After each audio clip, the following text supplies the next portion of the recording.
When we pare it way down, there's not so much to choose from, right? And that's part of this idea that, there's never enough time for everything. Well, your list is too long, your non-negotiable list is too long, and it's not aligned with your core values. So of course it feels like there's not enough time. So let's pare it down. Let's decide what those core values are, and then we focus on those and shed the rest of the stuff.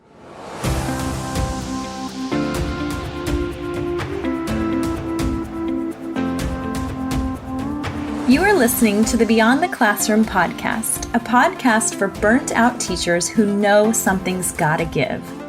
After teaching for 14 years and feeling completely burned out for way too long, in May of 2022, I made a big decision and left the classroom. I now help burnt out teachers like you take back balance and joy so you can wake up every day loving your life. In this podcast, we'll explore who you are beyond the classroom, whether you're considering leaving or wanting to make changes so you can fall in love with teaching again.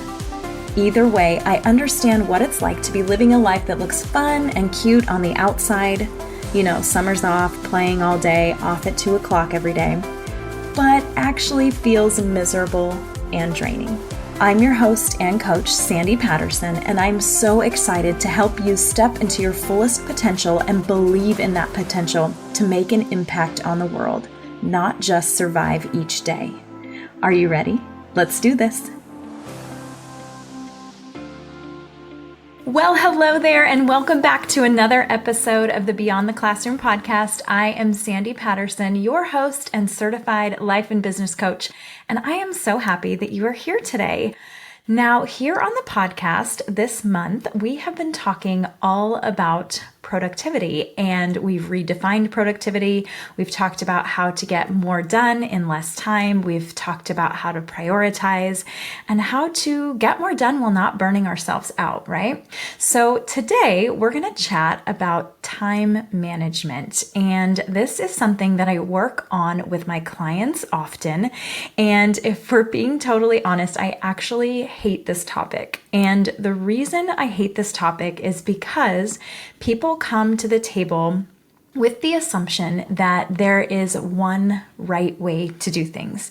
There's one quick fix. There's this one thing that they have to figure out in order to, unlock the secret to managing their time better. And really, that's not the case, right? Because what works for one person might work for them great, but it might not work for you as well. And it's frustrating. Things like time blocking. I hear that all the time. Time blocking. I'm going to try time blocking. And then it doesn't work. It just doesn't work for some people. Or the Pomodoro timer thing. I hear people are like, I'm going to try that. And then it just doesn't work for them. And then they get frustrated and then they start to kick themselves in the butt and feel guilty and feel bad. And really, there's nothing to feel bad about. Time management is something that we really want to look at from a lens of what works best for you and your life and your personality and the way that you work. And we're going to look at that today. So I'm not going to give you any quick fixes. I never will. However, I am going to ask you to dig just a little bit deeper because this is what has really worked for my clients when we talk about time management and getting more done in less time and staying focused with the time that they do have dedicated to their business and to just everyday life. Okay. So I'm going to give you, I'm going to give you 4 strategies or 4 things that you can think about or things that you can start to kind of just mull over to improve your relationship with time. So today I'm going to give you 4 things to think about. Now, these are not strategies. They're not things that you're going to Google. They're just things for you to start thinking about and exploring and examining and questioning and noticing. And my goal for you is to really make the most out of the time that you do have, because time is our most precious resource. And so we want to make sure that we're using it as we choose and doing what feels good to us every day, okay? So the first thing is to examine your relationship with time. Now, this sounds kind of funny, but bear with me on this, okay? You have a relationship to time, and you have certain beliefs and thoughts about time. Now, you might be a person that thinks that there's never enough time or believes that you will never have enough time to get everything done. This is a story. This is a belief that you're telling yourself in your head, and it's something that you can change. Now, when I first heard this, I was like, wait, hold on a second. What do you mean? And Marie Forleo, she says it perfectly. She says, I have enough time for what's important. That is her mantra. Okay. That's what she takes with her every day. And so I heard that and I was like, wait a second. Imagine having enough time for everything that's important to you. If we can shift that belief, or we can shift that thought for there's never enough time into I have time for what's important. There's always enough time for what's important. This can be a really big game changer here, because essentially you're not victim to time or how much time you do or do not have. You're creating the time, and it comes from within you. Now, again, I know this sounds a little bit out there, but I want you to just take a second and think about what it would be like if you actually believed that there was enough time for everything that is important to you. I know it's crazy, right? So when we think about this too, and as you start to examine this and start to shift that idea, well, first, what you have to do is you have to figure out what your beliefs are about time. So what do you believe about time? This will take a second. It might take a little journaling. It might take a little sitting with that question. And you'll start to notice too, all of the things that you hear yourself saying or thinking about time. So are you one of those people that when somebody says, hey, how are you doing? You say, oh, I'm doing great. I'm just so busy. There's never enough time. Or you might be one of those people that says, oh my gosh, I'm doing great, but I can't believe it's already, January 20th. We're already, halfway through January. Time is flying by so fast. Start to notice the things that you say about time, and also start to notice the things that you hear other people saying about time. These are beliefs and their stories. And then see if you can begin to shift into this idea that there is enough time for everything that is important to you. Because really, when we think about this and you start to examine and you look at how you are spending your time, you'll probably notice that a lot of the things that you're spending your time on are things that, yes, maybe feel important in the moment or in the day, but it's actually not aligned to your core values or things that actually truly are really important to you.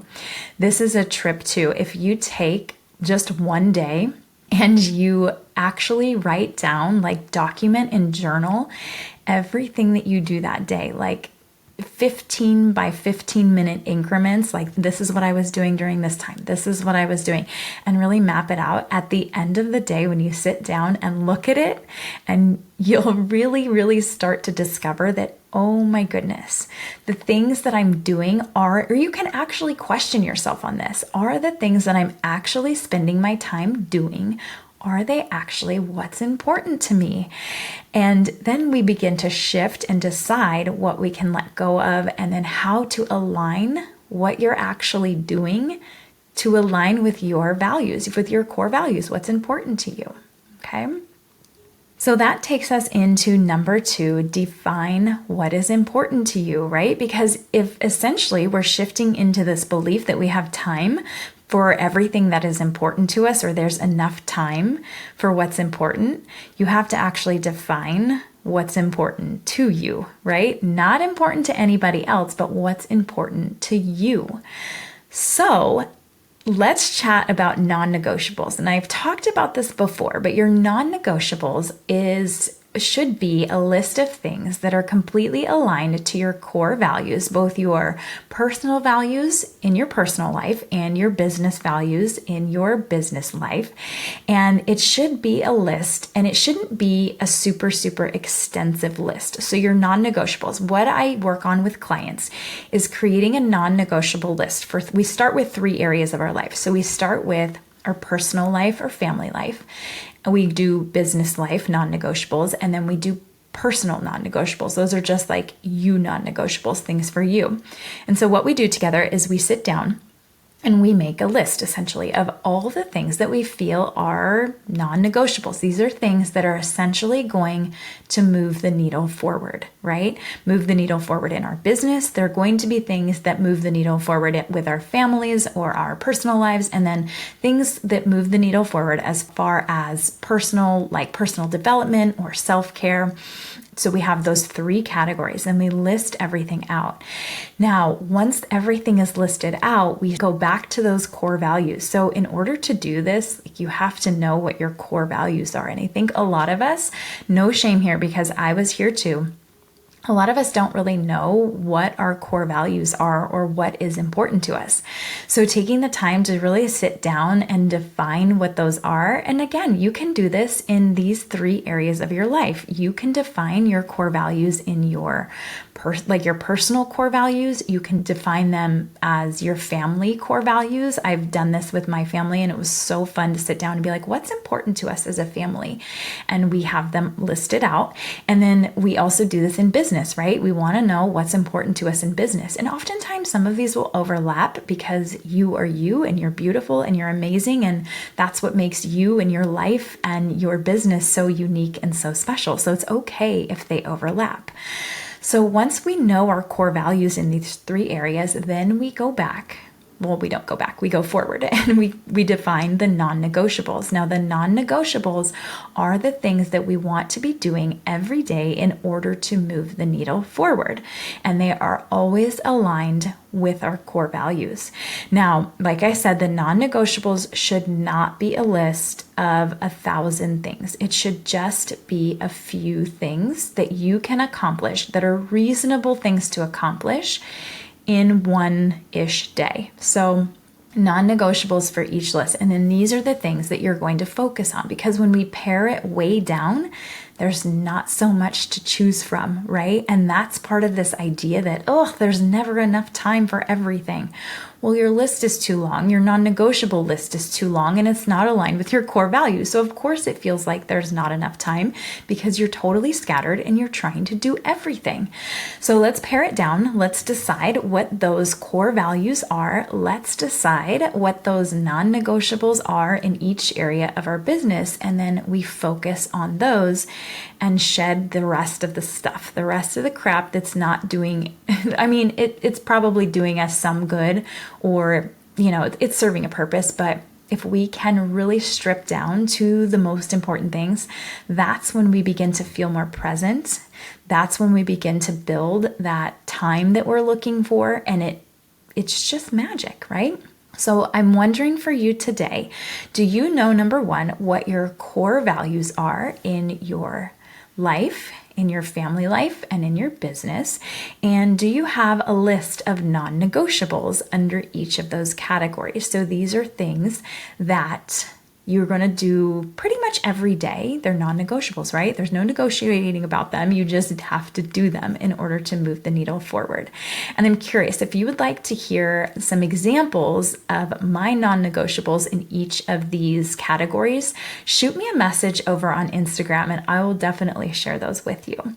Okay, now the next thing, number 3, this is the next thing for you to think about and for you to even try. I guess this would be a strategy for you, is your top 3 for the day, or your big 3, whatever you want to call it. Now, I learned this from my own coach and I use this every single day of my life, okay? You pick the top 3 things that you want to accomplish in that day. Now, your top 3 things may or may not be on that non-negotiable list too, but the top 3 things are just the 3 biggest things that you want to walk away from the day knowing that you accomplished, okay? Now, the top 3 should not, again, it's 3 things, and they should be reasonable things, okay? So like top 3, and sometimes our top 3, we might not accomplish it or complete it in the day, but we know that we spent time there working on it, again, to move the needle forward. So here's an example in your business. So your top 3 for the day might be to work on your website, or whatever it is. So your website, your website is going to move the needle forward. That's going to be your portfolio, your space to place testimonials. It's a place to catch all, share your offers, all of those things. So you've been working on this. Every day you're going to put a little bit of time. So I'm on my top 3. I'm not going to finish my website in one day. Absolutely not. I might say something like spend 30 uninterrupted minutes focus time on that website. That is doable. Okay. I can do that. I'm not going to say I'm going to finish this whole project in one day, but I can add that as my top 3. So I know again that I'm moving the needle forward. And just a little side note here, you don't need a website. I don't mean to put this out there and say you have to have a website to have a successful online business, because you absolutely do not. That was just the first example that popped in my head, and I've been working on my website and I know how much time it takes and how daunting it can be. So that's just why I use that example. So if you don't have a website, don't think that you have to have a website, but what are your top 3 things for the day? And my top 3 things too, I will combine them. Sometimes all 3 of the things are business things. Sometimes it's 2 business things and 1 family thing. Sometimes it's 1 from each category, 1 family thing, 1 business thing, and 1 personal thing. It can depend and it can vary, but here's the beautiful thing about the top 3 for the day. At the end of the day, you have to give yourself permission here to celebrate and feel proud and feel accomplished at the end of the day when you complete these big 3 things, or the top 3 things, because it's impossible to get everything on the list done. Like, your list is always going to be there. I've talked about this many, many times. Your list is like laundry. It is just going to keep circulating, piling up. There's no getting around it. Okay. So if we can shift that, instead of being like, oh, I didn't get everything done on my list today. Like, every day you're going to be beating yourself up again because you didn't get everything on your list done. So let's shift lists. Let's make it manageable. Let's choose those top 3 things that we want to accomplish. And then at the end of the day, we can say, yay, I feel accomplished. Look what I did. I did these top 3 things. I am a badass. I am awesome. I did a great job today. And shift that. Instead of being upset at ourselves that we didn't finish everything, we're going to celebrate what we did do and give ourselves again permission to feel proud, to celebrate, to be like, yes, I did these 3 things. That's going to be a big shift in so many different areas, because essentially then at the end of the day, you're going to be celebrating and feeling really good, versus like in that, like, oh, I didn't finish everything, I'm a loser, that whole space. So we're going to avoid that. We're going to start to pick top 3 things for the day that are possibly aligned with those non-negotiables. And here's the thing too, if you have the top 3 and you complete them all, then yeah, maybe there is extra time to go and do something else or add on to the list, but there's no pressure to do that. This was a big shift for me too, because I would be like, oh my gosh, it's only 10 a.m. and I finished all 3 of my things. Like, I feel like that overachiever in me feels like I need to keep working and keep going. But then when I gave myself permission to not, and to say, no, you accomplished the things that you said you were going to. Now you have this extra hour of time here. What do you want to do with it, girl? And sometimes it's just reading a book. Sometimes it's, journaling or meditating. And sometimes maybe it is like, maybe I'm like, yeah, I do want to do a little bit of extra work, but I get to decide, and it's on my own terms. So I'm not being controlled by this never ending list anymore. So there is a lot of power in that. Now, the last thing, number 4, your time management tip here is to stop putting so much on your plate. Now, again, I am guilty of this 100%. I wrote in my notes for this week, like in my calendar, I put a big old note, all capital letters. It says, stop putting so much on your plate. Stop being an over-deliverer. Stop saying yes to everything. Like I said, I'm guilty of this. Now, we have this tendency, like if somebody says, oh, I need this, or oh, can you meet at this time, or oh, I really need this at this time. We have this tendency to open up our calendar and look, and let's just say somebody asks for something on Monday at 10 o'clock. I need to meet with you on Monday at 10 o'clock. So I open up my calendar and we look, and oh, look, Monday at 10 o'clock is open. It is completely free.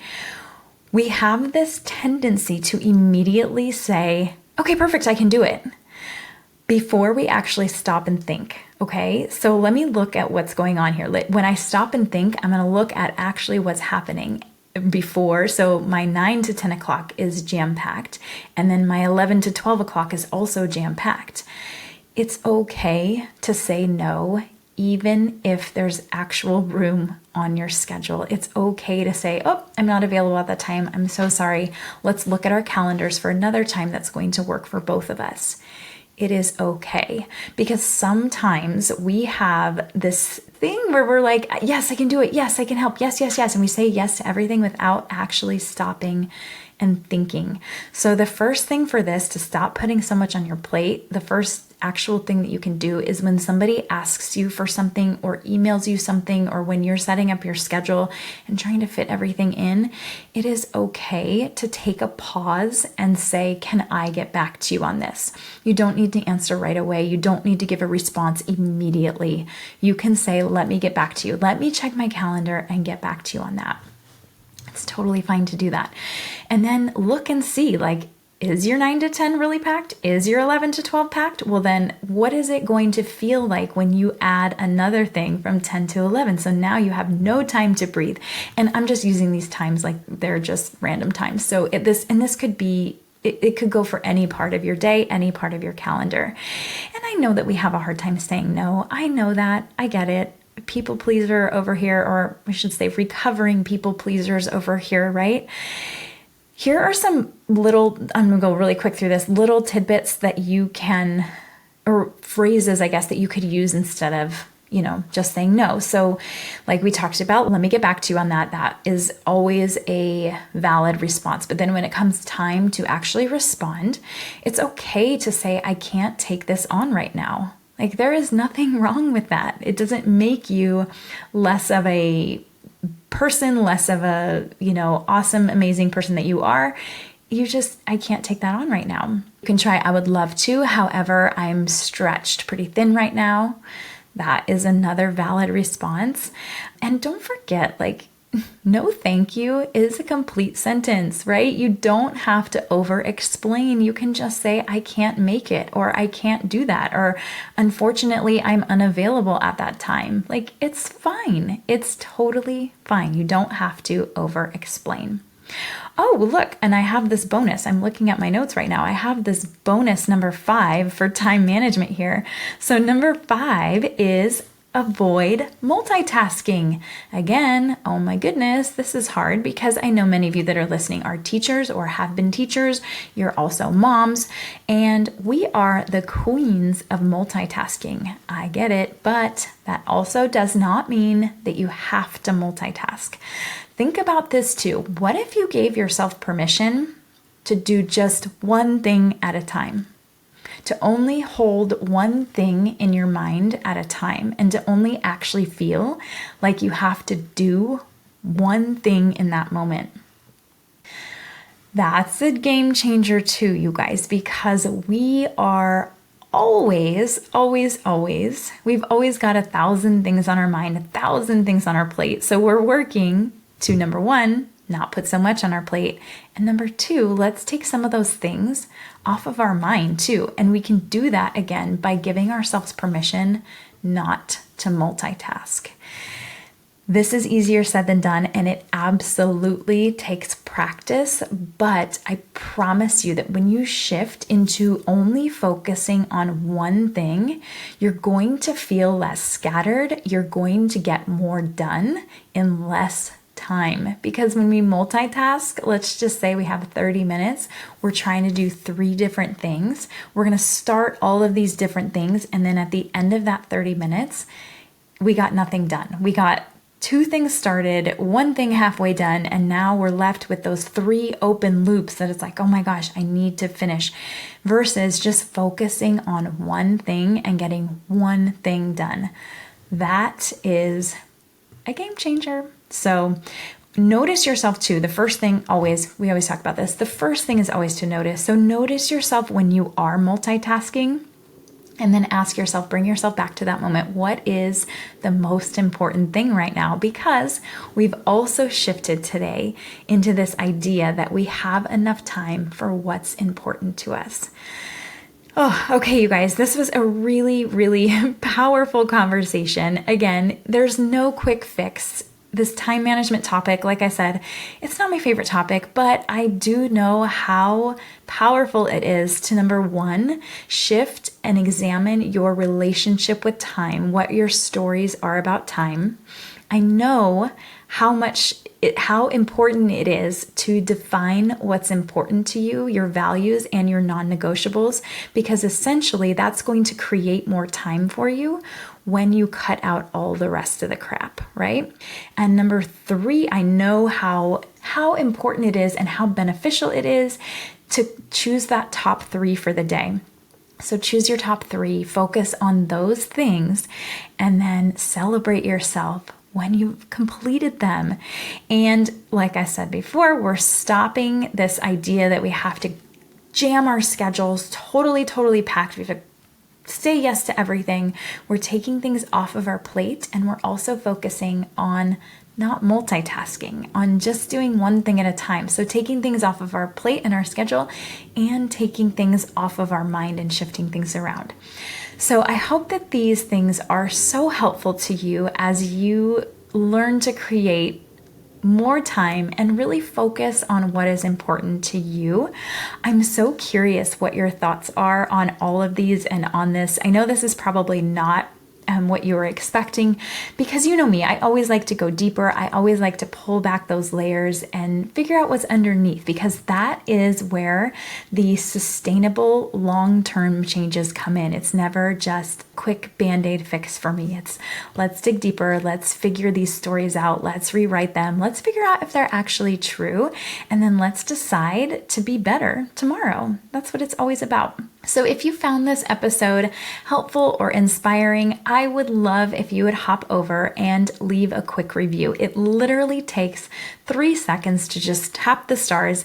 And what that does is it helps get this podcast into other women's ears, I guess, or hands, so they can learn all of this great, wonderful stuff that we've been talking about over these last episodes. So I would appreciate it, and I appreciate you so much being here, spending time with me today.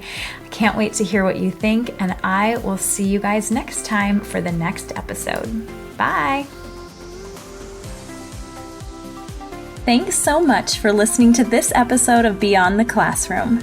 If you know something has to change and you're ready to take the next step to make it happen, whether it's in or out of the classroom, let's talk it through together. Schedule a no-obligation chat with me, and we can talk through where you're stuck, how to get you unstuck, and how to keep you moving forward. Schedule your free call today by clicking the link in the show notes. I can't wait to connect with you.